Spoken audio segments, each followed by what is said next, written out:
ബിംബാരാധികൾ ബിംബങ്ങളെ വണങ്ങുകയും ബിംബങ്ങളെ ആരാധിക്കുകയും ബിംബങ്ങൾക്ക് നേർച്ചയർപ്പിക്കുകയും ചെയ്യുന്ന എൻ്റെ സഹോദരന്മാരിൽ ഒരുത്തൻ പോലും ഒന്നാം പുനരുത്ഥാനത്തിൽ ഉയർത്തെഴുന്നേൽക്കപ്പെടുകയില്ല.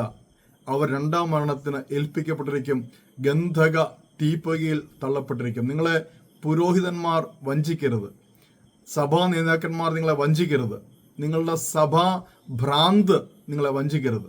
ബിംബങ്ങളുടെ മുമ്പിൽ വണങ്ങുകയോ ബിംബങ്ങളുടെ മുമ്പിൽ നമസ്കരിക്കുകയോ ബിംബങ്ങളെ ആരാധിക്കുകയോ ബിംബങ്ങൾക്ക് നേർച്ചയർപ്പിക്കുകയോ ബിംബങ്ങളുടെ മേൽ പൂമാല ചാർത്തുകയോ ബിംബങ്ങളുടെ മേൽ പാലൊഴിക്കുകയോ ബിംബങ്ങളുടെ പേരിൽ ഭക്ഷണം കൊടുക്കുകയോ എന്ത് ചെയ്താലും അത് ബിംബാരാധനയാണ്. ബിംബാരാധന നടത്തുന്ന ഒരു വ്യക്തി പോലും ഒന്നാം പുനരുത്ഥാനത്തിൽ എടുക്കപ്പെടുകയില്ല എന്ന് വളരെ വ്യക്തമായിട്ട് വെളിപ്പാട് പുസ്തകത്തിൽ നമുക്ക് പഠിക്കുവാൻ സാധിക്കും. ഇതുകൊണ്ട് പല സഭകളും വെളിപ്പാട് പുസ്തകം പഠിപ്പിക്കാത്തത്.